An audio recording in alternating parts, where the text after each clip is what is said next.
الحمد لله رب العالمين والعاقبة للمتقين والصلاة والسلام على من كان نبي آدم بين الماء والطين. قال الله تبارك وتعالى في القرآن المجيد والفرقان الحميد: وكلا وعد الله الحسنى والله بما تعملون خبير. صدق الله العظيم، صدق صادق المصدوق عليه الصلاة والتسليم. إن الله وملائكته يصلون على النبي يا أيها الذين آمنوا صلوا عليه وسلموا تسليما. اللهم صل على سيدنا مولانا شفيعنا وحبيبنا وطبيبنا ونبينا ومولانا محمد وعلى آله وأصحابه وأهل بيته وذرياته وبارك وسلم صلاة دائما كثيرا كثيرا كثيرا. اس وقت میری گھڑی میں 3:05 ہو رہے ہیں.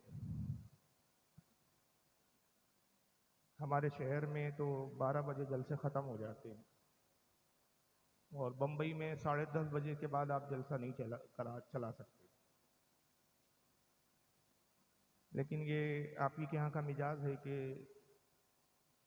مقرر خصوصی جسے آپ کہتے ہیں 3 بجے مائک دیا جاتا ہے، 5 بجے فجر کی اذان ہونی ہے، یعنی کسی بھی صورت میں 4:30 بجے تقریر ختم کرنی ہے. اور چونکہ میری تقریر جو ہوتی ہے وہ روایتی تقریر نہیں ہوتی، نہ میں چیختا ہوں، نہ چلاتا ہوں، نہ لن ترانیاں کرتا ہوں. میں حوالوں سے بات کرتا ہوں، کتابوں کی روشنی میں بات کرتا ہوں. اور ایسی تقریر کے جس میں مخالفین کے عقیدے کو پہلے دکھانا ہے، پھر اس کی تردید کرنا ہے، اس کے لیے وقت چاہیے. میرے خطابات کم سے کم 3 گھنٹے ہوتے ہیں اور کم سے کم میں 2.5 گھنٹہ 2 گھنٹہ بولتا ہوں. لیکن افسوس کہ وقت اتنا کم ملا ہے کہ اب اس مختصر وقت میں کیا گفتگو کروں، کیا چھوڑوں، سمجھ میں نہیں آ رہا. اور انتہائی معذرت کے ساتھ میں ایک بات کہوں گا، کیونکہ نہیں کہوں گا تو میرا ہاضمہ خراب ہو جائے گا اور مجھے اپنا ہاضمہ درست رکھنا ہے. تو میں بے لاکھ تبصرے کرتا ہوں، چاہے کسی کو برا لگے اچھا لگے، مجھے اس کی پرواہ ہوتی نہیں.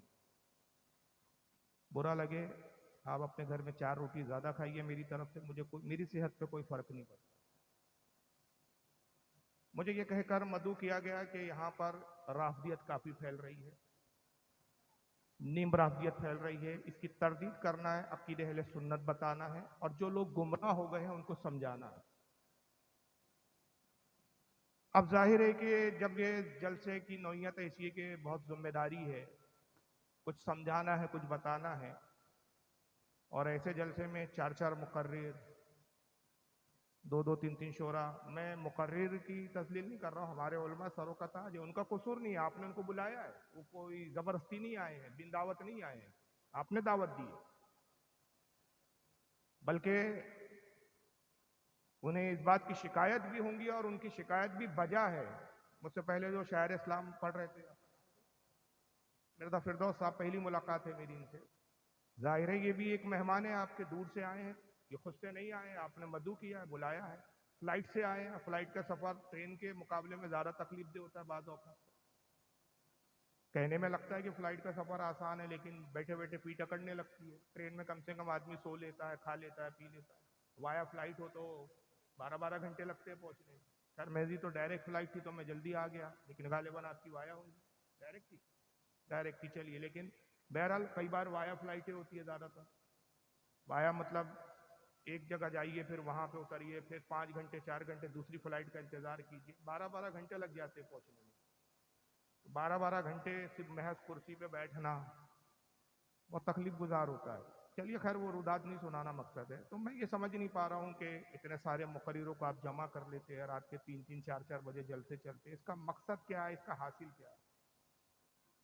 کوئی خطیب اطمینان سے گفتگو نہیں کر سکتا. ہر خطیب کو جلدی تھی، کیوں؟ اسے اپنی بات بھی رکھنی ہے اور بعد والے خطیب کے بھی وقت کا خیال رکھنا ہے. شاعر صاحب بھی میں سمجھتا ہوں ہمارے نعت خواں اپنی طبیعت کے اعتبار سے جو ان کا مزاج ہے اس حساب سے وہ نعت خوانی نہیں کر پائے، نہ بول پائے، کیونکہ ان کو اب میرا وقت دیکھنا تھا. ظاہر ہے وہ اور اگر تھوڑا پڑھتے تو پھر میں ناراض ہوتا یا آپ بھی ناراض ہوتے کہ بھائی زیادہ وقت ہو گیا، تو قصور آپ کا ہے۔ تو جلسہ بھائی ایسا رکھیے، ہمارے ہاں جو جلسے ہوتے ہیں کامیاب جلسے ہوتے ہیں، موضوع کے مطابق ہوتے ہیں۔ انٹرنیٹ پہ آپ میری تقریر سنیے، ایک ایک موضوع پر پوری گفتگو بھرپور ہوتی ہے 3 گھنٹے، اور سننے والوں کی اصلاح ہوتی ہے، سینکڑوں لوگ توبہ کر چکے ہیں۔ اور یہ میں اپنی تعریف نہیں کر رہا ہوں، توبہ کرنے والے ایسے سینکڑوں ہیں جنہوں نے اپنے ویڈیوز خود بنا کر نیٹ پہ ڈالے کہ ہم نے فاروق صاحب کی تقریر سن کے توبہ کی ہے۔ تو یہ فائدہ تب ہوگا کہ جب وقت بھرپور ہو، بات سمجھانے کے لیے اطمینان ہو، سکون ہو، اور سامنے والے کو ہم سمجھائیں کہ بھائی تم غلط چلے گئے ہو، مذہب اہل سنتی حق مذہب ہے۔ یہ گفتگو تب ہوگی کہ جب سکون و اطمینان ہو، وقت اچھا ہو۔ اب ایسا وقت کہ جب کچھ اونگ رہے ہیں، کچھ چلے گئے ہیں، اب ایسے وقت میں بیدار ہوئیے، جاگیے، ہاتھ اٹھائیے، سر اٹھائیے، سر ہلائیے۔ اب ایسا بول بول کے بیدار کرنا، یہ ایسا ہے کہ زبردستی کی مطلب بولتے ہیں نا کہ چابک لگا لگا کے چلانے والی بات۔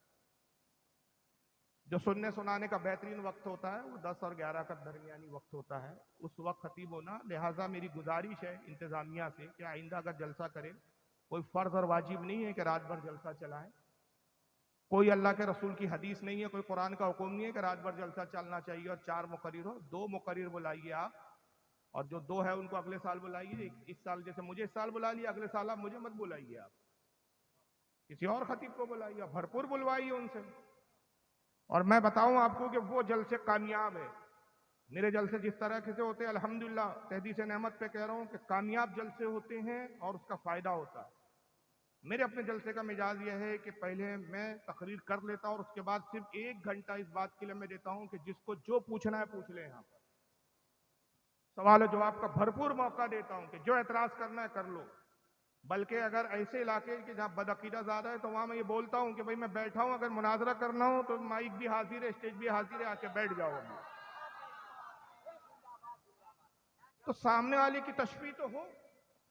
اب آپ 1 گھنٹہ اور 1.5 گھنٹہ دے رہے ہیں، تو اب 1 گھنٹہ میری وہ تقریر نہیں ہے کہ چیخا، چلایا، شور کیا اور خدا حافظ وقت لیا اور اپنا لفافہ لیا اور چلتے بند۔ بھائی میں جب آتا ہوں تو میرا مزاج ہوتا ہے کہ جس مقصد کے لیے بلایا اس مقصد کی میں تکمیل کر سکوں، اور اس مقصد کی تکمیل ہونا چاہیے۔ تو بہرحال یہ میں نے 2-3 منٹ بول دیا تاکہ آئندہ آپ اس بات کا خیال رکھیں کہ زیادہ خطیب مت بلائیے۔ آپ 10 بجے جلسہ شروع کیجیے، 2 خطیب رکھیے، پہلا خطیب 1 گھنٹہ بولے، دوسرے خطیب جو مین خطیب ہے اس کو 2 گھنٹہ بلوائیے بھرپور، اور عنوان دیجئے کہ موضوع دیجئے، اسی موضوع پر آپ کو بولنا ہے، موضوع سے ہٹنا نہیں ہے آپ کو۔ ادھر ادھر کی لنترانی مت سنائیے۔ بیماری یہ ہے، کینسر ہے اور علاج بخار کا ہو رہا ہے، کیا فائدہ ایسی تقریروں کا؟ ارے جو مرض ہے اس پر علاج کروائیے آپ، اور وہ علاج تبھی ہوگا کہ جب ڈاکٹر کو ٹائم دیا جائے۔ ڈاکٹر صاحب سے کہہ رہے بیماری تو کینسر ہے، ڈاکٹر صاحب 5 منٹ میں جو کرنا ہے کر لو۔ ارے بھائی مریض مر رہا، 5 منٹ میں نہیں ہے، 5 منٹ میں بلڈ پریشر چیک نہیں کر سکتا ہوں، تو وقت بھی تو چاہیے۔ تو بہرحال یہ آئندہ خیال رکھیے کہ 2 مقرر بلائیے، 1 شاعر بلائیے، 3 سے زیادہ نہیں، اور جلسہ کوئی ضروری نہیں 2 بجے تک چلائیے، ختم کر دیجیے اگر فائدہ چاہتے ہیں۔ اور پھر اگر آپ نے رسم بنا رکھی ہے تو پھر آپ کی مرضی۔ اگر تفریح ہے، انٹرٹینمنٹ ہے جلسے کا نام، اصلاح نہیں ہے، تو پھر آپ فجر کی اذان یہاں سے کروائیے، تو کسی کے باپ کو کیا پڑی۔ اب جس کو مزاج سوٹ کرے گا وہ آئیں گا آپ کے جلسے میں، جس کو نہیں سوٹ کرے گا وہ نہیں آئیں گا۔ چلیے بہرحال اگر میں نے جو بولنا تھا بول دیا، اب آپ کی مرضی ہے کہ آپ اصلاح اس قبول کرے نہ کرے، لیکن میرے جو دل میں تھا میں نے اس کو رکھ دیا آپ کے سامنے۔ چلیے بہرحال کائنات میں انبیاء کے بعد جو سب سے افضل ترین ذاتیں ہیں، جو شخصیات ہیں، وہ صحابہ کی جماعت ہے، اور اس پر اجماع ہے، کسی کا اختلاف نہیں۔ پوری کائنات میں انبیاء کے بعد سب سے افضل ترین جو ذاتیں ہیں، جو شخصیات ہیں، وہ صحابہ کی جماعت ہے۔ اب سوال یہ پیدا ہوتا ہے کہ صحابی کہتے کس کو ہے؟ صحابی واحد کو کہتے، ایک ہو تو صحابی کہتے، بہت سارے لوگ ہو تو اس کو صحابہ کہتے یا اصحاب کہتے۔ بعض اوقات اصحاب رسول بھی کہتے، اصحاب النبی بھی کہتے۔ اصحاب کے معنی، صحابی کے معنی ہوتے ساتھی، لغوی معنی ہے ساتھی۔ صحابی رسول یعنی رسول کے ساتھی، اصحاب الرسول یعنی رسول اللہ کے ساتھی، یہ لفظی ترجمہ ہے۔ اب صحابی کی تعریف کیا ہے؟ مجموعی طور پر ہمارے علماء اہل سنت نے صحابی کی جو تعریف بیان کی ہے وہ یہ ہے کہ ایمان کی حالت میں اپنی ماتھے کی آنکھوں سے اللہ کے نبی صلی اللہ تعالی علیہ وسلم کو دیکھا ہو، دیدار کیا ہو، چاہے ایک آن ہو، ایک گھڑی ہو، ایک جھلک بھی اگر حضور کی ایمان کی حالت میں دیکھ لیا، فاصلہ چاہے کتنے ہی دور کا ہو، یہ نہیں کہ حضور کو قریب سے دیکھا ہو، پاس بیٹھ کر دیکھا ہو، چاہے مجمع عام ہو، بھیڑ ہو، ہزاروں لاکھوں کی بھیڑ ہو، اور رسول اللہ کو ایک جھلک دیکھ لیا، حالت ایمان میں دیکھا، پھر ایمان کے ساتھ اس کا خاتمہ ہو گیا، اسے صحابی کہتے ہیں۔ امام ابن حجر فرماتے ہیں کہ صحابی میں وہ بھی داخل ہے کہ جو نابینا ہو، اگرچہ اس نے آنکھوں سے نہیں دیکھا لیکن رسول اللہ کی اس مجلس میں ایک آن بھی موجود ہو جس میں آقا تشریف فرما، تو وہ بھی صحابی ہے۔ اب یہ ایک آن دیکھا، ایک گھڑی دیکھا رسول اللہ کو، آخری صحابی جس نے سرکار کو دیکھا، محدثین کے نزدیک حجر ابن عدی رضی اللہ تعالیٰ عنہ وہ آخری صحابی ہے جنہوں نے رسول اللہ پر ایمان لایا۔ بعد نے اس پہ اختلاف کیا، لیکن جمہور کا، میجارٹی کا اس بات پر اتفاق ہے کہ سب سے آخر میں ایمان لانے والی جو ذات و شخصیت ہے، اس کے بعد حضور کا پھر وصال ہو گیا، انتقال ہو گیا، اس کے بعد پھر حضور کو کسی نے ظاہری طور پر نہیں دیکھا۔ وہ آخری شخصیت جنہوں نے حضور کو دیکھا اور ایمان لائے، ان کا نام ہے حجر ابن عدی رضی اللہ تعالیٰ۔ حضرت حجر ابن عدی آخری صحابی، بلکہ علماء نے کہا کہ انہوں نے دیکھا، دیکھنے کے ساتھ کچھ وقت حضور کی اقتداء میں نمازیں بھی پڑھی، مگر ایک ایسے صحابی کا آپ تصور کر لیں کہ اگر بالفرض ایک ایسا صحابی ہو کہ جس نے حضور کو ایک آن دیکھا، ایک گھڑی دیکھا، ایک سیکنڈ دیکھا، ایک سیکنڈ کلمہ پڑھا، ایک سیکنڈ دیکھا، گھر چلا گیا، انتقال ہو گیا ایمان پر، مقام و مرتبہ یہ ہے کہ اپنے وقت کے غوث اعظم سے افضل، قطب سے افضل، ابدال سے افضل، اوتاد سے افضل، بلکہ افضلیت کا معیار، فضیلت کا معیار یہ ہے کہ قیامت تک جتنے مسلمان آئیں گے، جتنے ہیں، جتنے آئیں گے، سب کا ایمان ایک ترازو کے پلے میں رکھ دو، اور اس ایک صحابی کا جس نے حضور کو ایک آن دیکھا ایک پلے میں رکھ دو، اس کا فضیلت میں، مرتبے میں، مقام میں اتنا بلند مقام ہے کہ تمام اہل ایمان کا ایمان ایک طرف اور اس صحابی کا ایمان ایک طرف۔ یہ فضیلت کس نے دلائی اس صحابی کو؟ یہ درجہ اور مقام اس صحابی کو کس بنیاد پر ملا؟ نبی کریم صلی اللہ علیہ وسلم کا دیدار کرنے پر، ایمان کی حالت میں اندازہ لگائیے، جس کو دیکھنے پر یہ عظمت ہے کہ وہ غوث سے افضل ہو جائے، قطب سے افضل ہو جائے، تو وہ ذات جس کو دیکھا جا رہا ہے وہ کتنی بلند و بالا ذات ہے، اس کا کیا مقام ہوگا؟ اگر ایک شخص نے ایمان لایا، رسول اللہ کو دیکھا، لیکن نعوذ باللہ معاذ اللہ مرتد ہو گیا، اسلام سے پھر گئے، خاتمہ اب کفر پر ہو رہا ہے، صحابی میں بہت سے ایسے لوگ ہیں کہ جنہوں نے حضور کو دیکھا لیکن حالت کفر میں دیکھا، کفر پر مر گئے، جیسے ابو جہل، عتبہ، شیبہ، ولید ابن مغیرہ، انہوں نے رسول اللہ کو دیکھا، بارہا دیکھا، لیکن ایمان نہیں لائے، صحابی نہیں کہا جائے۔ بہت سے وہ ہیں جنہوں نے حضور کو دیکھا، ایمان لائے، سرکار کی اقتداء میں نمازیں بھی پڑھی، حضور کے ساتھ جہاد بھی گیا، لیکن زکوٰۃ کے منکر ہو گئے، اسلام سے پھر گئے، مرتد ہو گئے، اور اسی ارتداد پر، اسی کفر پر مر گئے، اب صحابی نہیں۔ تو صحابی کے لیے شرط یہ ہے کہ ایمان کی حالت میں دیکھیں اور خاتمہ بھی ایمان بالخیر ہو۔ اب بہت سے لوگ اس زمانے میں شبہات پیدا کرتے ہیں کہ بھائی کیا ہر کوئی رضی اللہ عنہ فلاں نے یہ کیا، فلاں منافق تھے، حضور کے تو بہت سے صحابہ منافق تھے، ہم کہتے ہیں تم سے بڑا بیوقوف نہیں، جو صحابی ہے وہ منافق نہیں، اور جو منافق ہے وہ صحابی نہیں۔ تو پتہ چلا کہ تم علم کی عین کو بھی چھوئے نہیں ہو ابھی۔ جس کا صحابی ہونا ثابت ہو گیا وہ منافق نہیں، اور جس کا منافق ہونا ثابت ہو جائے وہ صحابی نہیں۔ دونوں صفتیں متضاد ہے، ایک ہو ہی نہیں سکتی۔ یہ دونوں صفتیں ایسی ہیں جیسے زمین و آسمان جو ایک نہیں ہو سکتے، جیسے زمین و آسمان ایک نہیں ہو سکتے، ویسے منافق صحابی نہیں ہو سکتا اور صحابی منافق نہیں ہو سکتا۔ اب جن کے بارے میں قرآن و حدیث میں کہہ دیا گیا، اللہ کے نبی نے فرما دیا، بتا دیا یہ منافق ہے، انہیں منافق سمجھنا ضروریات دین میں سے۔ اور جن کے بارے میں حدیث خاموش، رسول خاموش، قرآن خاموش، اب کوئی بدبخت کہے کہ یہ منافق تھے، فلاں منافق تھے، فلاں منافق تھے، تو گویا یا تو وہ نبوت کا دعوے دار ہے کیونکہ منافقت ایک ایسی چیز ہے کہ جو دل کی کیفیت کا نام ہے. منافق اسے کہا جاتا ہے کہ ظاہر میں اسلام بتاتا ہے، اندر باطن میں کفر کو رکھتا ہے. اور یہ اندر کفر چھپا ہے، اس اندرونی کیفیت کو جاننے والا یا تو نبی ہو یا وقت کا بہت بڑا ولی کامل ہو.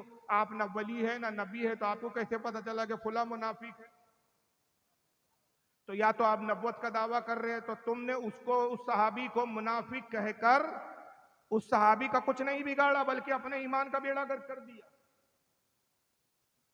تو یہ چیزیں یاد رکھیے. اب ان تمام صحابہ میں سب سے افضل ترین ذات کس کی ہے؟ حضرت سیدنا ابو بکر صدیق رضی اللہ عنہ. اور اس پر اجماع ہے. اجماع کس کا؟ مولویوں کا نہیں، بریلی کے عالموں کا نہیں. اس لیے نہیں کہ اعلیٰ حضرت نے کہہ دیا ابو بکر صدیق سب سے افضل ہے تو ہم نے کہا، اعلیٰ حضرت نے کہا تو ہم مانتے ہیں. ابو بکر صدیق تمام انبیاء کے بعد تمام صحابہ میں، تمام انسانوں میں، حضور کی تمام امت اور پچھلے انبیاء کی امت میں انبیاء کے بعد سب سے افضل ترین ہے. اس پر اجماع کس کا ہے؟ صحابہ اکرام کا اجماع. اور اس اجماع پر مہر کس کی ہے؟ رسول اللہ صلی اللہ تعالی علیہ وسلم کی مہر. حضور نے خود اپنے زمانے ظاہری میں بتا دیا کہ ابو بکر صدیق سے افضل میرے اصحاب میں کوئی نہیں. وقت کی تنگ دامانی ہے، ورنہ میں آپ کو وہ حدیثیں اسکین بھی دکھاتا، وہ کتابیں بھی دکھاتا، ان کے حوالے بھی دیتا. حضور نے ابو بکر صدیق کی افضلیت پہ مہر لگاتے ہوئے مختلف مقامات پر مختلف حدیثیں ارشاد فرمائی. ایک مقام پہ فرمایا کہ لوگ ابو بکر کا مقام یہ ہے کہ اگر ایک پلے میں ابو بکر کا ایمان رکھ دیا جائے اور قیامت تک کی میری تمام امت کا ایمان دوسرے پلے میں رکھ دیا جائے تو ابو بکر کا ایمان سب پر وزنی اور بھاری. دوسرے مقام پہ فرمایا کہ لوگ ابو بکر سے سبقت نہ کرو. انبیاء کے بعد نہ کسی پر سورج طلوع ہوا نہ غروب ہوا سوائے ابو بکر کے کہ جو سب میں افضل ترین ہے. میں ابو بکر صدیق کی فضیلت میں ایک بات عرض کرتا چلوں. اس کو بہت سارے متعدد علماء نے لکھا ہے. ایک دو نہیں سینکڑوں حوالے ہیں کہ حضرت جبریل علیہ السلام سرکار کی خدمت میں حاضر ہوتے، عرض کرتے یا رسول اللہ رب العزت نے مجھے بھیجا ہے اور رب ارشاد فرماتا ہے کہ میں محبوب کے پاس جاؤں اور حضور صلی اللہ علیہ وسلم اپنے جس صحابی کا تذکرہ سننا پسند کریں میں اس صحابی کا تذکرہ کروں. تو اللہ کے نبی بتائیے کہ میں کس صحابی کا تذکرہ کروں، آپ کس صحابی کے بارے میں سننا چاہتے ہیں؟ سرکار نے فرمایا کہ میرے عمر کے بارے میں بتاؤ. اے جبریل عمر کی کیا فضیلت ہے؟ جبریل علیہ السلام عرض کرتے یا رسول اللہ عمر رضی اللہ تعالیٰ عنہ کی فضیلت کا یہ عالم ہے کہ جتنے وہ زمین میں مشہور نہیں ہے اس سے زیادہ آسمانوں میں ان کی شہرت. ان کی تعریف و توصیف فرشتے کرتے ہیں. اور اے اللہ کے نبی صلی اللہ تعالیٰ علیہ وسلم، اگر میں حضرت عمر کی فضیلت بیان کرنا شروع کروں اور مجھے اگر نوح علیہ السلام کی قوم میں ٹھہرنے کے برابر عمر دے دی جائے جو 950 سال کا عرصہ ہے، 950 سال دنیا میں مجھے اگر دے دیے جائے اور آپ تشریف فرما ہو اور 950 سال تک میں عمر کی فضیلت بتاتا رہوں تو 950 سال گزر جائیں گے لیکن عمر کی فضیلت کا ایک باب ایک چیپٹر بھی مکمل نہیں ہو پائے گا. ایک باب مکمل نہیں ہو پائے گا. اور ایسے کئی باب ہیں جو حضرت عمر کی فضیلت میں. یہ عمر کی فضیلت ہے. آقا نے ارشاد فرمایا کہ اے جبریل یہ جب عمر کی فضیلت تو بتاؤ ابو بکر کے بارے میں تم کیا کہتے ہو؟ عرض کہ اللہ کے نبی ابو بکر صدیق کا مقام یہ ہے کہ جتنی فضیلت عمر کی اور جتنی نیکیاں عمر کی ابو بکر کی ایک نیکی کے برابر. زندگی کی تمام نیکیاں عمر کی ایک پلے میں اور ابو بکر صدیق کی ایک نیکی ایک پلے. مگر پھر بات یہاں یہ شروع ہوتی ہے کہ اختلاف اس پر ہوتا ہے کہ بھائی چلو ٹھیک ہے ہم نے مان لیا کہ حضرت عمر سے افضل ہے ابو بکر صدیق، مگر ہمارا مسئلہ تو حضرت علی کا ہے. ہم تو بھائی حضرت علی کو افضل قرار دیتے ہیں. تائیے مولا کائنات خود کیا کہتے ہیں؟ درود شریف پڑھے آپ.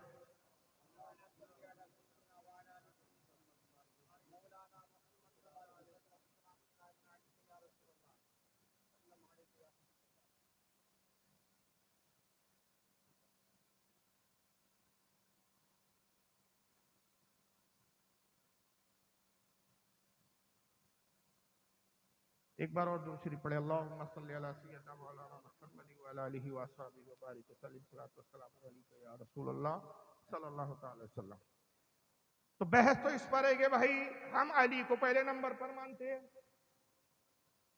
سوال یہ پیدا ہوتا ہے کہ کیا یہ قرآن و حدیث ہے یا صحابہ کا اجماع ہے یا آپ کی طبیعت ہے؟ آپ کی طبیعت ہے تو آپ کی طبیعت دین نہیں ہو سکتی، آپ کا قول حجت نہیں ہے، حجت مولا علی کا قول ہوگا، حجت صحابہ کا اجماع ہوگا، حجت حدیث رسول ہوں گی۔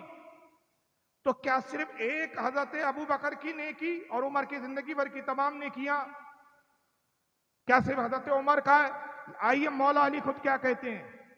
روایت ہے ان قیسن قال علی بن ابی طالب رضی اللہ تعالیٰ عنہ، حضرت قیس روایت کرتے ہیں کہ حضرت مولا علی رضی اللہ تعالیٰ نے ارشاد فرمایا وَحَلْ أَنَا، فرمایا کہ اے لوگوں میں کیا ہوں؟ یہ علی کہہ رہے ہیں۔ جب علی کا اقرار ہو تو کوئی اگر علی سے محبت کا دعویٰ کرتا ہو تو یہ کیسا دعویٰ ہے کہ دعویٰ محبت علی کا ہو اور نافرمانی مولا علی کی جائے؟ یہ کیسا مولائی ہے؟ یہ مولائی تو وہ ہوتا ہے جو مولا کی مانے۔ تو مولا کائنات تو یہ کہہ رہے ہیں، اور یہ حدیث ہے، کیا آپ نے پڑھی نہیں؟ اور یہ اہل سنت کی کتابوں میں ہے۔ تو اگر یہ کتابیں آپ کے نزدیک معتبر نہیں تو کھل کر اعلان کر دیجئے کہ ہم رافضی ہیں، سنی بول کے لوگوں کو دھوکہ دے کیوں رہے ہو؟ تو اس کا مطلب تم بھی جانتے ہو کہ شیعہ فرقہ اتنا بدترین فرقہ ہے کہ اس فرقے سے اپنے آپ کو نامزد کرنے میں تمہیں بھی شرم و حیا آ رہی ہے۔ یہی وجہ ہے کہ تم اپنے آپ کو سنی بتا رہے ہو، حرکت شیعوں کی کر رہے ہو۔ اگر مذہب شیعہ حق ہوتا تو تم ڈنکے کی چوٹ پہ شیعہ کہتے، سنی بن کر نہ آتے۔ آ رہے ہو سنی بن کے، بات شیعوں کی کر رہے ہو۔ یہ تو اہل سنت کی روایت ہے۔ اور صرف روایت یہ ہے کہ مولا علی کہتے، حضرت قیس تابعی ہے، مولا علی کے اصحاب میں وہ روایت کرتے کہ مولا علی نے مجلس میں کہا، فرمایا وَحَلْ أَنَا، کون ہوں میں، کیا ہوں میں، إِلَّا حَسَنَةً مِّنْ حَسَنَاتِ أَبِي بَكْرٍ، سوائے اس کے کہ ابو بکر کی نیکیوں میں سے ایک نیکی۔ کون کہہ رہا ہے؟ وہاں جبریل نے کہا تھا، جبریل نے کیا کہا؟ یا رسول اللہ عمر کی تمام نیکیاں تو ابو بکر کی ایک نیکی۔ اب تم تو کہتے ہو کہ صاحب علی انبیاء سے بھی افضل، حالانکہ یہ عقیدہ کفریہ ہے، مگر تمہارا عقیدہ ہے۔ تو جب انبیاء سے علی کو افضل مانا تو جبریل سے افضل، تو وہاں تو کہنے والا جبریل ہے، یہاں تو خود علی ہے، تو پھر علی کو کیوں نہیں مانتے ہو؟ مولا علی خود کہہ رہے ہیں کہ میں کون ہوں سوائے اس کے کہ حضرت ابو بکر کی نیکیوں میں سے ایک نے کیا۔ اور اس کو کتنے لوگوں نے لکھا؟ حضرت امام ابن عساکر نے لکھا ہے۔ میرے پاس وقت نہیں ہے کہ میں ایک ایک امام کے بارے میں تھوڑا تھوڑا تعارف پیش کروں، یہ اماموں کی کتابیں ہیں، مولویوں کی کتابیں نہیں۔ پھر امام جب میں لفظ استعمال کروں تو امام سے مسجد کا امام نہیں، امت کا امام، اپنے زمانے کا امام، اپنے وقت کا امام۔ اور جن کے میں نام لے رہا ہوں، جن کی میں کتابوں کے ریفرنس کوٹ کر رہا ہوں، ان کی امامت پر کل امت کا اتفاق ان کے امام ہونے پر۔ آپ کا تو امام ہونے کا یہ عالم مسجد کے امام ہے، آپ کی جماعتیوں کا اتفاق پورا نہیں۔ کچھ مان رہے ہیں تو کچھ ماننے کے لیے تیار نہیں۔ اس کو امام ابن عساکر لائے ہیں تاریخ دمشق کے اندر، جلد نمبر 30 صفحہ 383۔ حضرت امام الشاری لائے ہیں اس کو اپنی کتاب فضائل ابی بکر صدیق صفحہ نمبر 51 حدیث نمبر 29۔ اور امام حضرت محمد بن علی الشاری کہتے ہیں اسنادہ صالح ورجال الثقات، اس سند کے راوی صالح ہے، نیک ہے، اچھے راوی ہے، اور اس کی سند ثقہ ہے، اچھی سند ہے۔ یہ حدیث ضعیف اور کمزور نہیں ہے، جھوٹی نہیں ہے، حدیث بھی صحت کے حساب سے صحیح ہے۔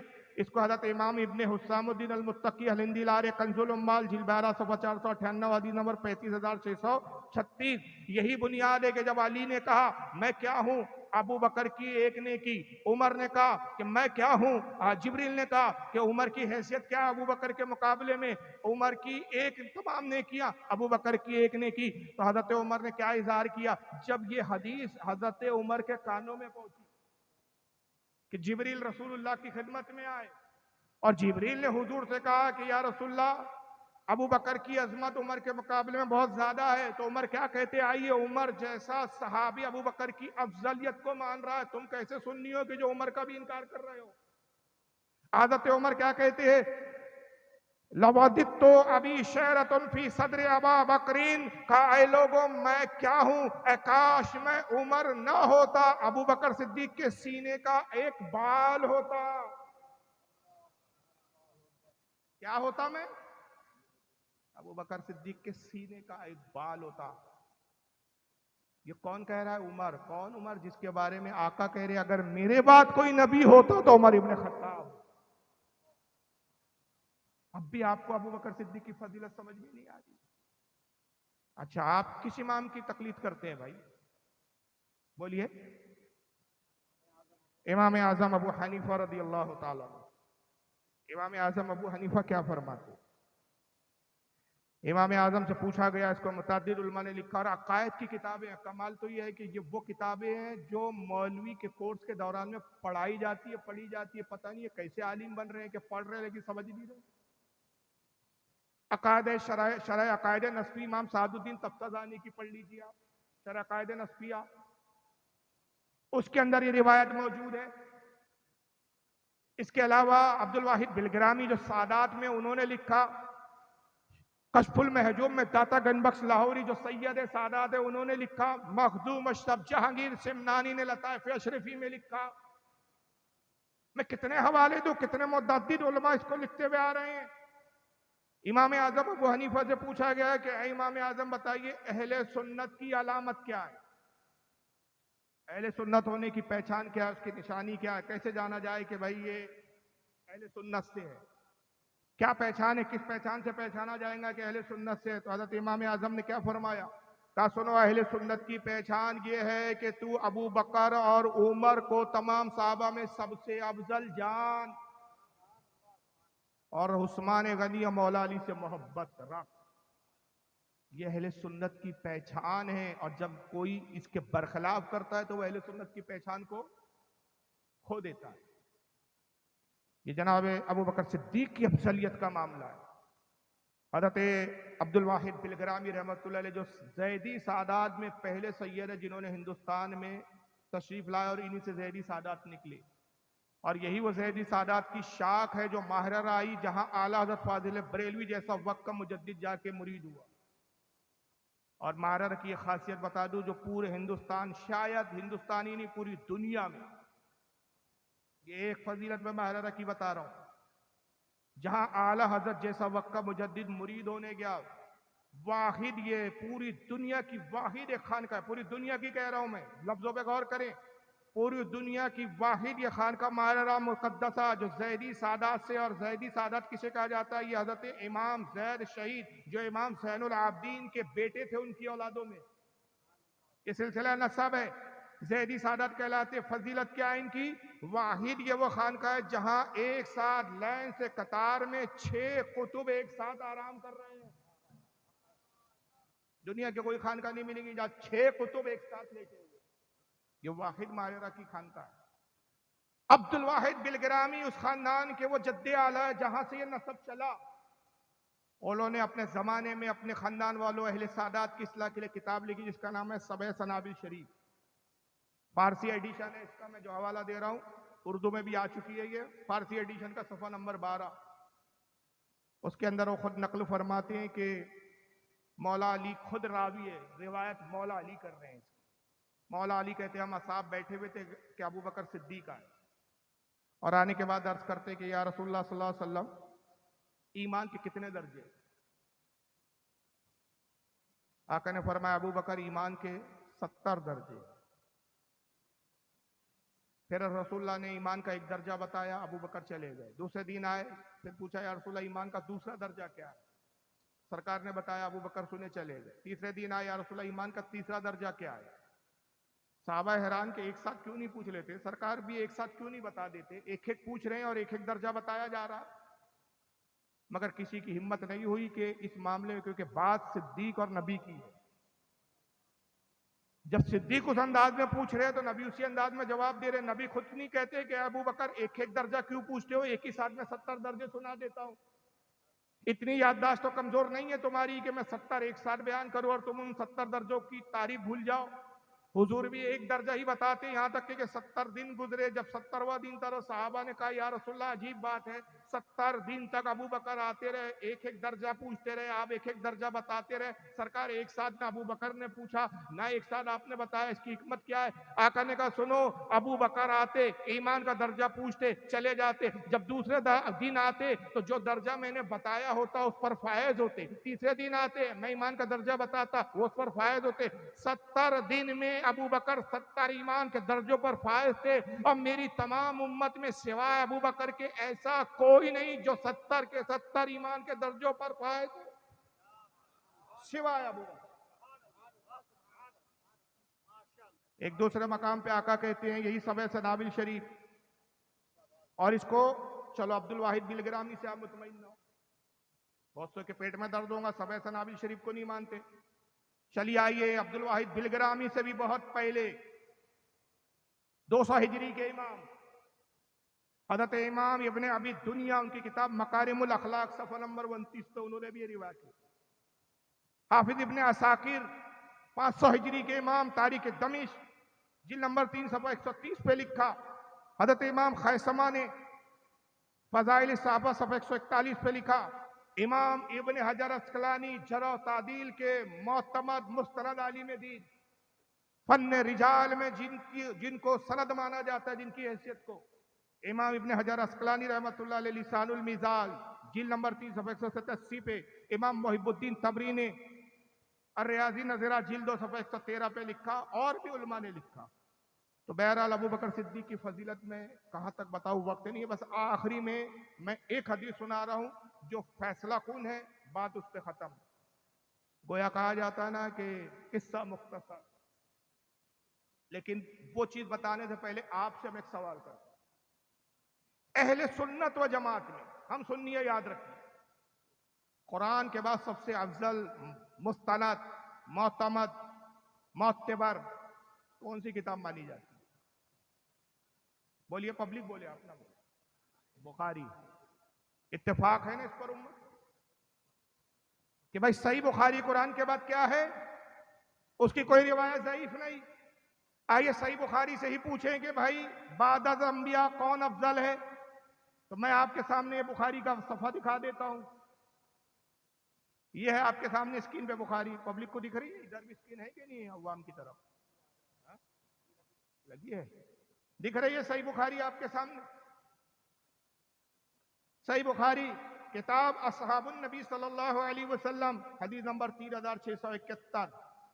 صحیح بخاری سعودیہ کا چھپا ہوا نسخہ حدیث نمبر 3671. ان محمد ابن الحنفیہ قال، محمد ابن حنفیہ روایت کرتے ہیں. یہ محمد ابن حنفیہ کون ہے ذرا بتائیں آپ؟ مجمع میں سے کوئی بتا سکتا ہے یہ محمد ابن حنفیہ جو اس حدیث کو روایت کر رہی ہے کون؟ مولا علی کے بیٹے. میرا سوال ہوتا ہے کہ بھئی محمد ابن علی کیوں نہیں کہا پھر آپ نے؟ امام بخاری نے محمد ابن حنفیہ کیوں لکھا؟ محمد ابن علی کیوں نہیں لکھا؟ یہ سیدہ خاتون جنت کے وصال کے بعد جو مولا علی نے دوسرا نکاح کیا ان سے یہ پیدا ہوئی. محمد ابن حنفیہ امام حسن امام حسین کے بھائی ہے، مولا علی کے صاحبزادے، جنگ صفین جمل میں شریک رہے، بڑے بہادر و جاباز تھے. تلوار چلانے میں مہارت کا یہ عالم تھا کہ صفین میں علماء نے لکھا کہ جب میدان میں پہلی بار صفین میں شریک ہوئے اور جب صفین میں لڑنے آئے تو لڑنے کا انداز یہ تھا کہ مولا علی کی شجاعت ان کے بازوں میں تھی. اپنے پیر کو ایسا کھڑا کر دیا، صرف ہاتھ سے تلوار ہلتی تھی، قدم آگے پیچھے نہیں ہوتے تھے، صرف تلوار ہلتی تھی اور دشمن مارا جاتا تھا. یہ بہادری کا علم. مولا علی انہی کو ہر جنگ میں بھیجا کرتے تھے.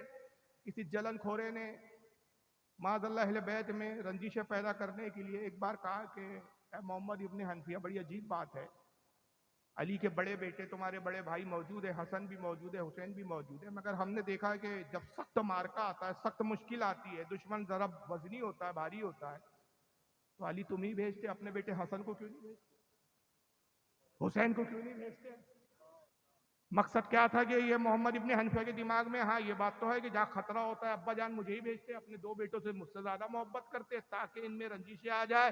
وہ علی کا خون تھا، سامنے والی کی سازش کو سمجھ گیا، اس نے کہا مردود، آپ نے کہا مردود خاموش ہو، وسوسے ڈالتا ہے، شیطانی کام فیل کرتا ہے۔ مولا علی میرے والد مجھے اس لیے بھیجتے ہیں کہ حسن و حسین میرے بابا کی آنکھیں ہیں اور میں اپنے باپ کا بازو ہوں، کام بازوؤں سے لیا جاتا ہے، آنکھوں سے نہیں۔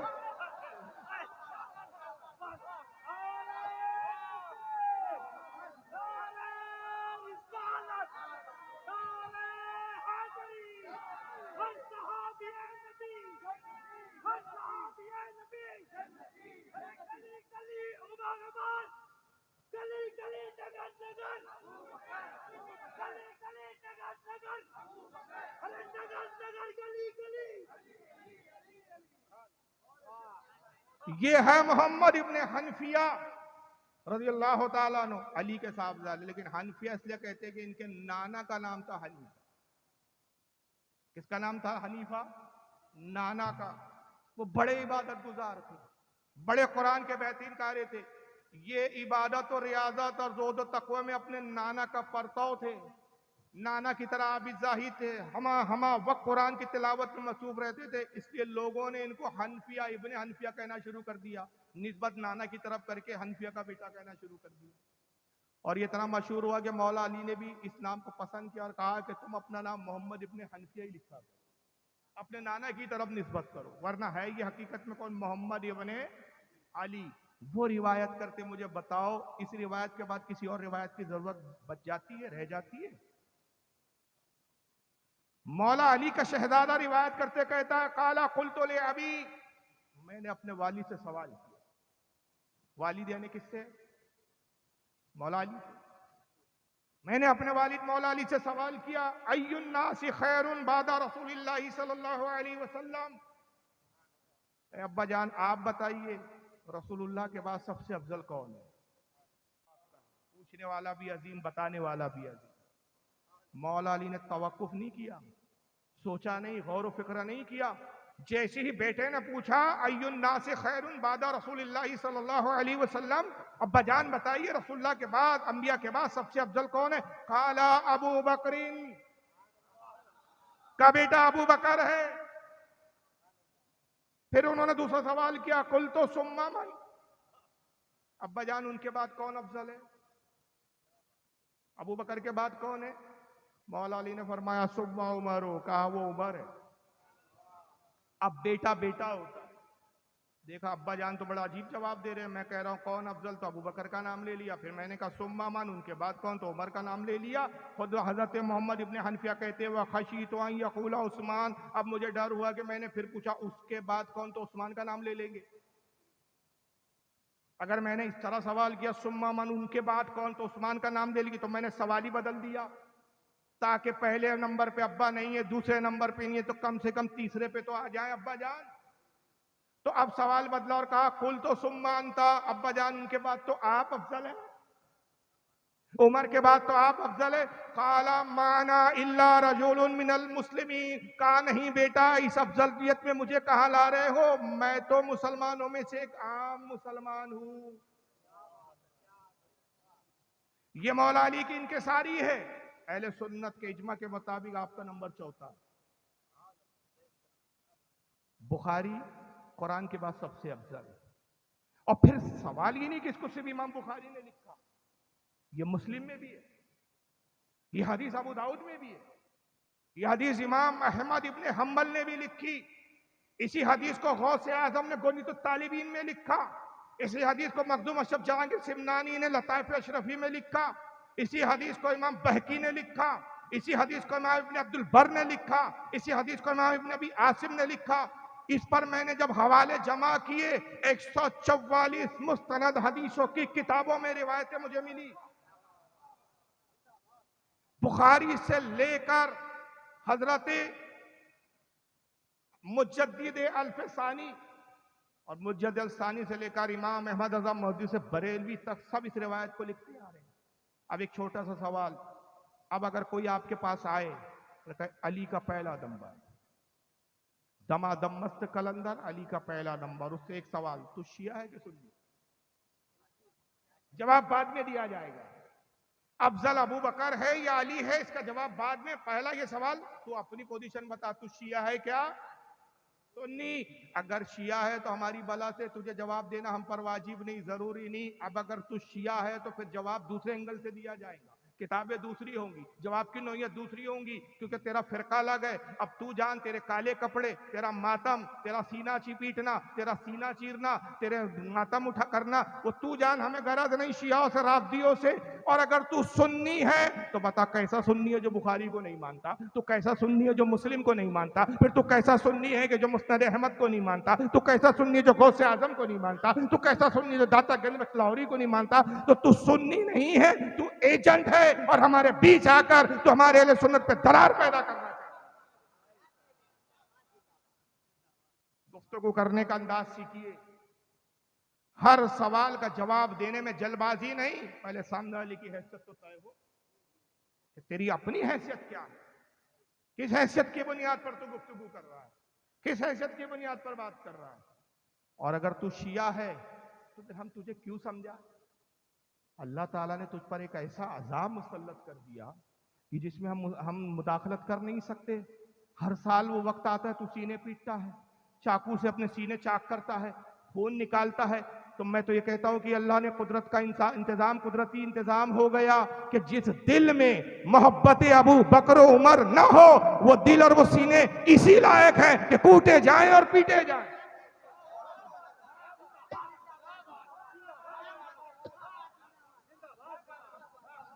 اب اس عذاب سے ہم روکے کیوں تجھے؟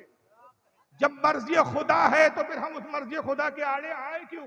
ہاں سنی بول رہا ہے تو ہم سے پھر تجھ سے ہماری ہمدردی ہے، اور جب ہمدردی ہے تو ہم مطالبہ کریں گے. سنی ہو کے بخاری نہیں مانتا؟ ارے بخاری کو چھوڑ، سنی ہو کے مولا علی کی نہیں مانتا؟ مولا ہی بول کے مولا علی کا انکار کر رہا ہے. مولا علی کہہ رہے ہیں کہ میرے انبیاء کے بعد سب سے افضل ابو بکر صدیق ہے، اور تو کہہ رہا علی کا پہلا. تو مولا علی تجھ سے راضی نہیں ہوں گے بلکہ تجھے جوتے ماریں. مولا علی کی جو بات میں نے نہیں کی، جو دعویٰ میں نے نہیں کیا، تو کون ہوتا ہے دعویٰ کرنے والا؟ تو کیا شریعت بنا رہا تھا؟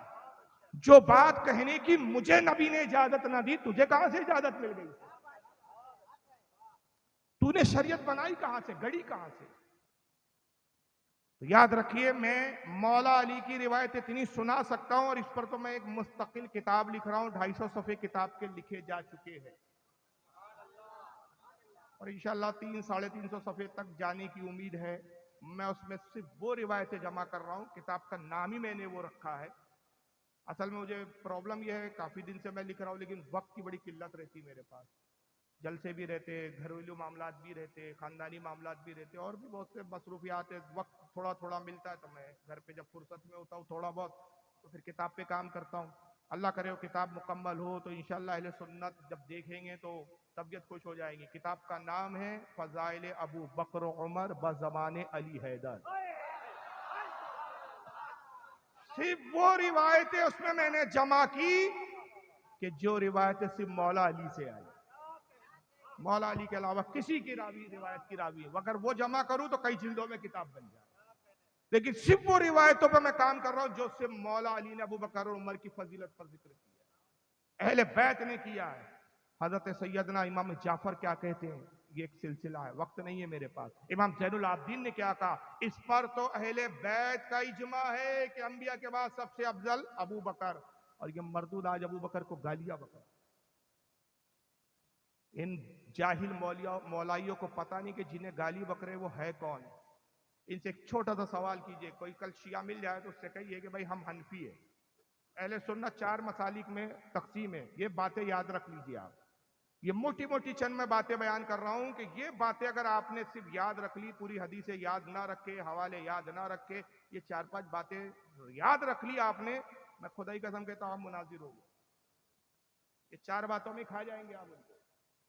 پہلا، بھائی تو ابو بکر پہ لعن طعن کر رہا ہے، اور کن بنیادوں پہ لعن طعن کیا جا رہا ہے میں آگے بتاؤں گا. ابو بکر پہ صدیق پہ لعن طعن، حضرت عمر پہ لعن طعن، عثمان غنی پہ لعن طعن، اور سب سے زیادہ اس وقت اگر کسی ذات پہ لعن طعن ہو رہا ہے تو حضرت سیدنا امیر معاویہ رضی اللہ تعالی.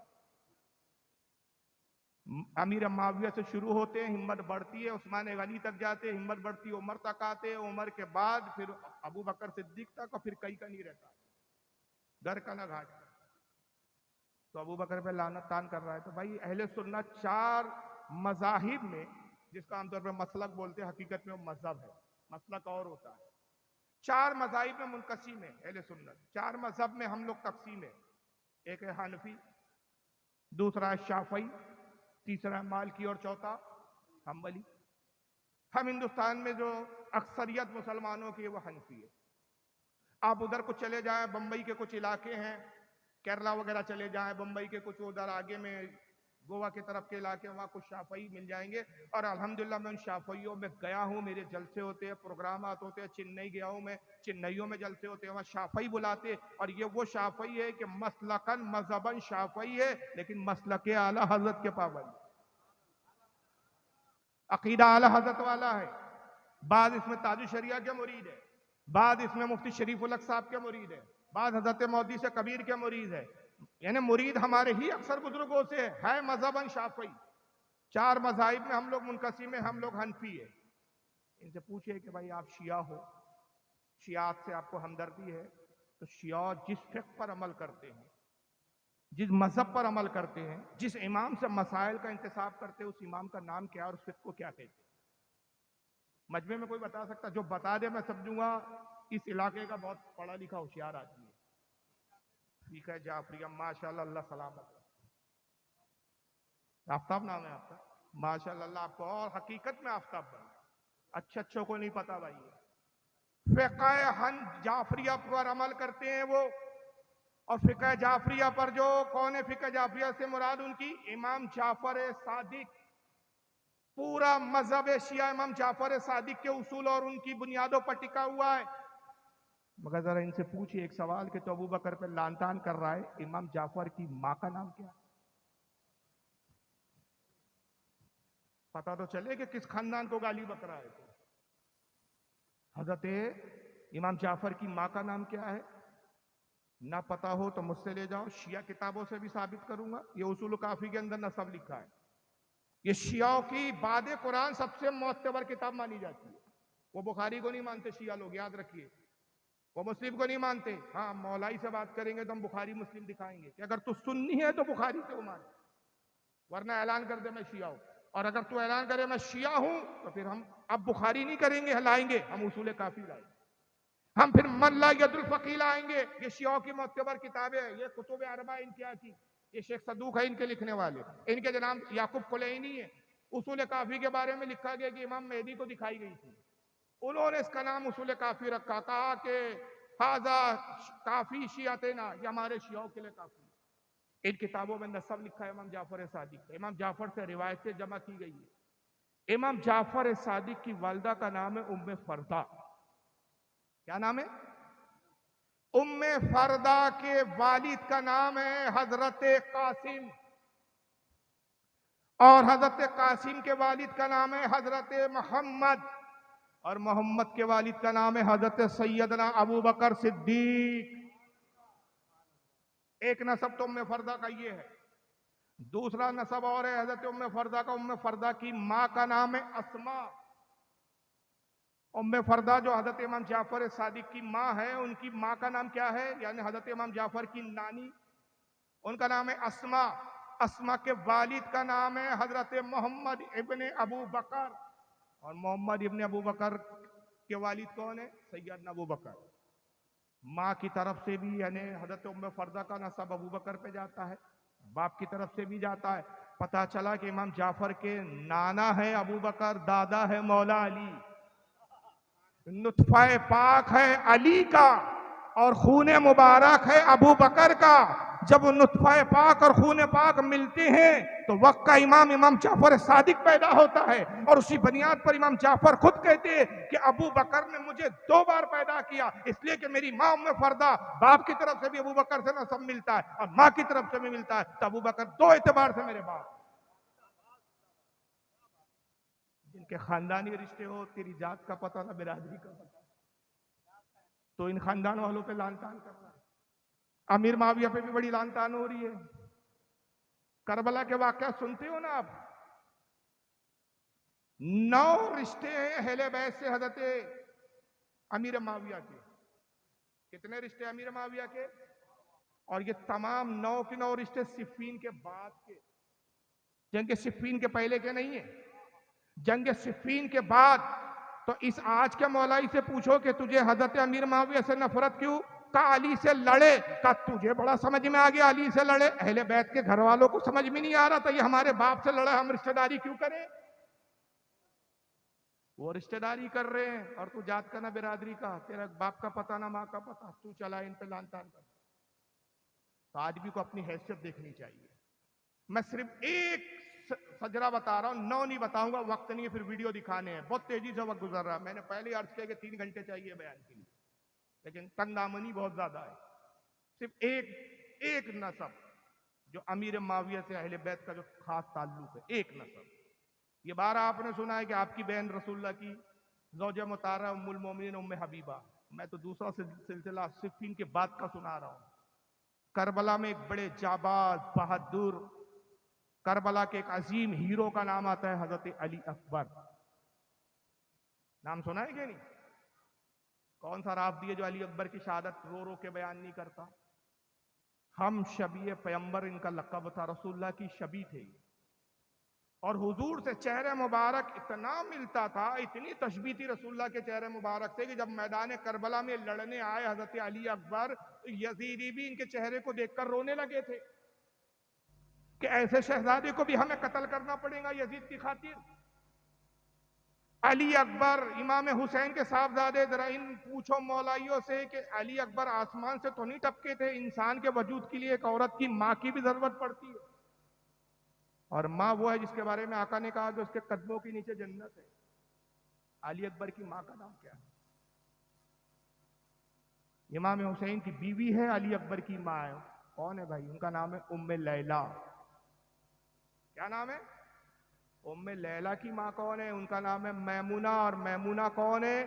میمونہ حضرت امیر معاویہ کی سگی بھانجی ہے. میمونہ امیر معاویہ کی چھوٹی بہن، بڑی بہن ام حبیبہ، ان کا نکاح رسول اللہ سے ہوا. چھوٹی بہن حضرت میمونہ، ان کی بیٹی حضرت ام لیلہ. ام لیلہ کا نکاح حضرت امام حسین سے ہوا. امام حسین اور ام لیلہ سے علی اکبر پیدا ہوئے جو کربلا میں شہید ہوئے.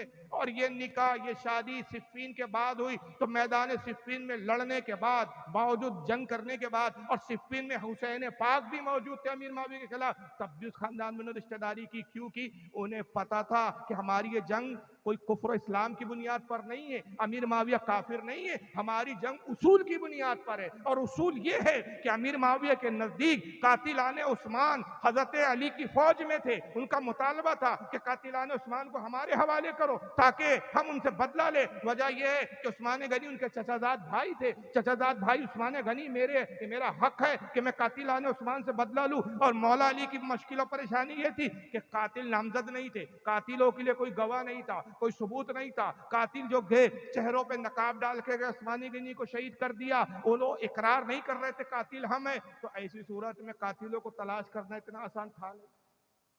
مولا علی کہتے تھے کہ مہلت دی جائے، ایسا تو نہیں کہ میں کسی کو بھی اٹھاؤں اور قاتل بول کے آپ کو دے دوں.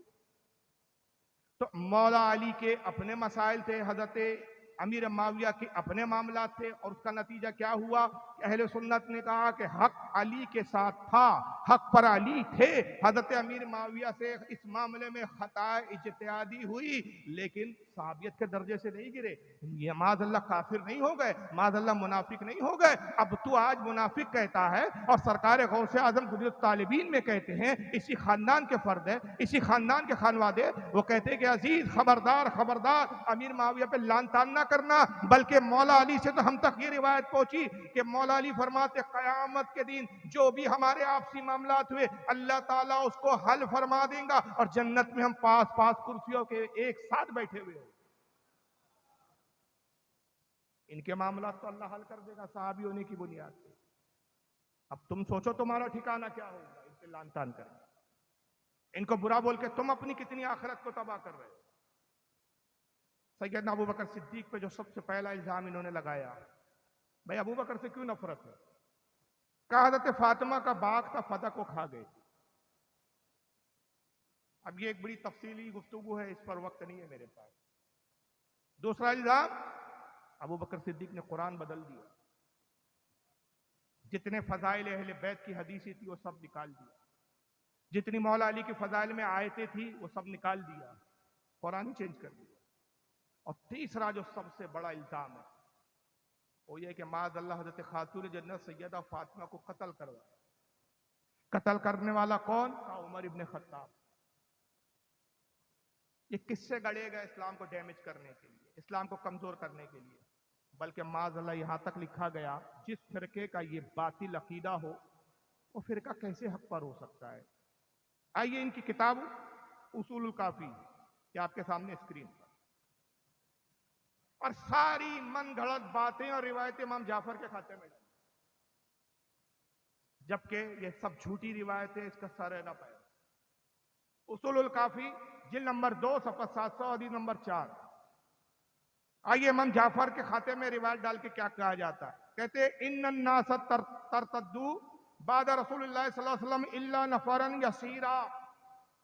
کہتے ہیں کہ حضور کا بعد جیسی وصال ہوا، حضور کے وصال کے بعد صرف چند صحابہ تھے جو ایمان پر رہے، باقی سب کے سب کافر و مرتد ہو گئے۔ نعوذ باللہ من ذالک، شیعوں کا یہ سب سے پہلا اور بنیادی عقیدہ ہے کہ حضور کے وصال کے بعد جتنے صحابہ تھے سب کافر ہو گئے۔ تو کتنے لوگ کافر ہوئے بھائی؟ اب ان کے نام نکال لینا تو بڑا مشکل ہے۔ میں ایک موٹی سی بات بتا دوں کہ علماء نے لکھا کہ جس وقت سرکار کا مدینے میں وصال ہوا، کل مدینے کی آبادی 2.5 لاکھ۔ کتنی آبادی تھی؟ 2.5 لاکھ۔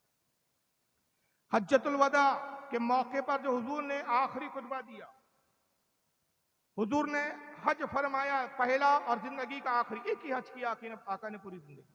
اس حج میں جو کل صحابہ اکرام آپ کے ساتھ شریک تھے 1,24,000 صحابہ شریک۔ مدینے کی کل آبادی اس وقت 2.5 لاکھ مدینہ اور اس کے اطراف میں۔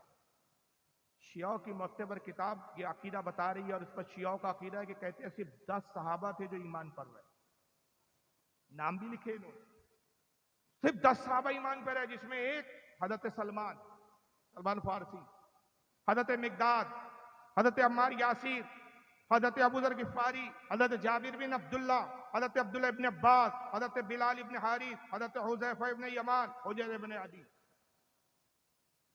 اور ایک دو ایسے نام ہیں۔ کل 10 صحابہ ہے جو ایمان پر رہے۔ یعنی ان نابکاروں سے پوچھو، خدا کی قسم تم سے بڑا کذاب نہیں ہے، 2.5 لاکھ آبادی میں سے 10 مومن رہے اور سب کے سب مرتد ہو گئے، اور یہ اس نبی کا تم مذاق اڑا رہے ہو، اس اسلام کا مذاق اڑا رہے ہو کہ حضرت نوح علیہ السلام کے ماننے والے کم از کم 87 رہے، حضرت عیسیٰ کے ماننے والے کئی 100 رہے، حضرت موسیٰ علیہ السلام کے ماننے والے ہزاروں کی تعداد میں رہے۔ جو تمام نبیوں میں سب سے افضل ترین نبی تھا، جو تمام نبیوں کا سردار بن کر آیا، اس کی تعلیم و تبلیغ اتنی بے اثر کہ ادھر انتقال ہوا اور سب کے سب اسلام سے پھر گئے۔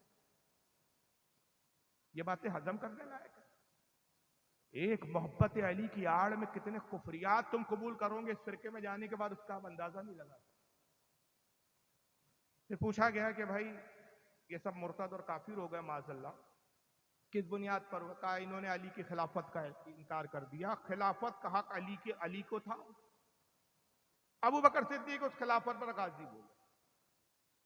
غدیر خم کے موقع پر رسول اللہ صلی اللہ علیہ وسلم نے علی کی ولایت کا اور علی کی خلافت کا اعلان کر دیا تھا۔ ہم کہتے ہیں اگر علی کی خلافت کا اعلان غدیر خم میں ہو گیا تھا تو حضرت ابو بکر جب غازب ہو گئے، خلیفہ بن گئے، تو علی ان کے خلاف لڑے کیوں نہیں؟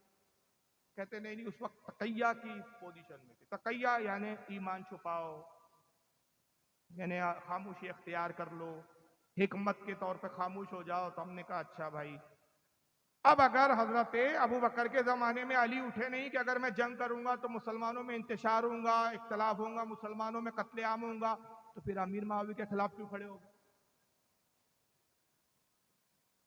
کیا اس وقت مسلمانوں میں خون ریزی نہیں ہو رہی تھی؟ اس وقت جنگ نہیں ہو رہی تھی؟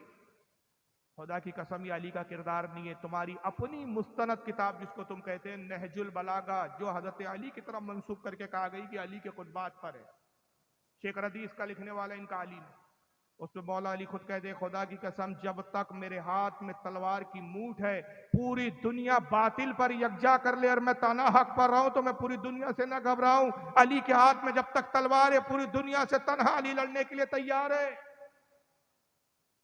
یہ علی کی شجاعت ہے، مگر اس طرح کے الزام لگائے۔ اور آج